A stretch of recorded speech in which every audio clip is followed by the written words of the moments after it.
Hello दोस्तों, मैं एक और बड़ा इंटरेस्टिंग टॉपिक रीजनिंग का लैंग्वेज कोड के बेस्ड क्वेश्चन लेकर आया हूं। ये एक और तरह की प्रॉब्लम्स पूछी जाती हैं, इसमें डिफरेंट थोड़ा सा होता है पैटर्न। इसको भी आप करिए, बड़ा मजा आएगा आपको करने में। इसमें क्या होता है कि एक लैंग्वेज कोड में जैसे एक कोड आपको दिया हुआ है और उसके कॉरस्पॉन्डिंग उसका एक एक्चुअल वर्ड दिया होता है कि भाई किसी वर्ड जैसे नियर एक वर्ड है, उसको उस पर्टिकुलर कोड लैंग्वेज में हम इस तरह लिखते हैं। तो पूछा है कि वो कोड जो एक और कोड दिया है, इसको हम एक्चुअल मीनिंग इसका क्या होगा उस कोड लैंग्वेज के हिसाब से। तो मैंने आपको बताया, मैं एक बार फिर से बता रहा हूं, इस तरह के क्वेश्चन को जब भी आप करें कोड लैंग्वेज को, तो एक कीवर्ड आपको याद रखना है। This is like a formula, वो है एजोटी। क्या है? एजोटी, AJOTY। ये कुछ नहीं है बल्कि ये प्लेसेस हैं हमारे अल्फाबेट, जो 26 अल्फाबेट होते हैं उसमें 5वें, 10वें, 15वें, 20वें, 25वें नंबर के अल्फाबेट हैं। ये हमको हमारी कैलकुलेशन को बहुत आसान कर देते हैं। ठीक है, तो जैसे ई है 5th प्लेस पे, जे है 10th प्लेस पे, ओ है 15th प्लेस पे, टी है 20th प्लेस पे और वाई है 25th प्लेस पे।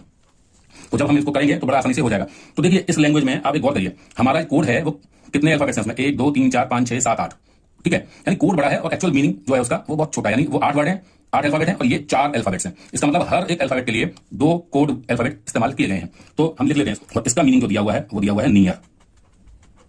तो पहले तो हम इनका रिलेशन फाइंड आउट कर लें। वही रिलेशन जो हम निकालेंगे वो हम इस क्वेश्चन वाले में लगाएंगे। तो आप देखिए हमने दो की पेयरिंग कर ली, क्योंकि हर दो कोड लैंग्वेज में 2 अल्फाबेट एक्चुअल मीनिंग के एक अल्फाबेट के बराबर है।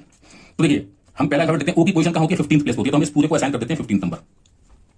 एफ की पोजीशन कहां होती है? ई के नेक्स्ट, तो ई एफ एफ यानी अगर ई 5th पे है तो ई एफ कहां होगा? 6 पे होगा। बी कहां होगा? सेकंड पोस्ट नंबर से स्टार्ट होता है। और एस कहां होगा? QRST, टी से एक प्लेस पहले यानी 19th प्लेस में। ठीक है, ये हमने अपने आसानी के लिए कर लिया। 2 अल्फाबेट है लेकिन हमने इनिशियल अल्फाबेट को ही हर पेयर में से लिया है।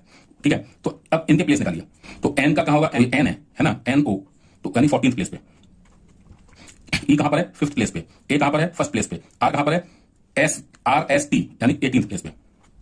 तो आपने ये कर लिया, तो अब आप कुछ बड़ी आसानी से जब ये कर लेंगे तो पता लग जाएगा आपको इनके रिलेशन क्या है। आप देखिए इस कोड लैंग्वेज का जो 15th प्लेस से स्टार्ट हो रहा है, वो इसकी प्लेस वैल्यू एन की कहां हो रही है? एक प्लेस माइनस हो रही है वैल्यू। ये 15वें प्लेस पर है ओ, तो यहाँ एन 14 पर है। अब इसको आप इसको देखेंगे कोड लैंग्वेज के सेकंड पेयर को, तो ये 6 प्लेस है और ये 5th प्लेस यानी अगेन -1।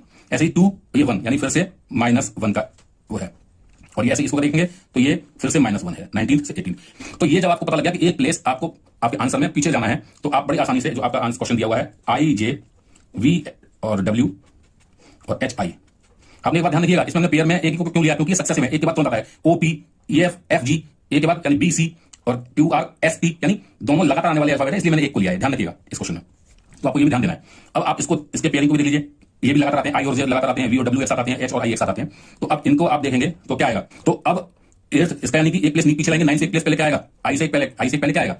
I ABCDEFGH आएगा, तो H तीनों में है। ऐसे V से पहले क्या आएगा? U, तो U क्या किसमें है? इसमें और इसमें है, तो ये 2 ऑप्शन आपके रूल आउट हो गए।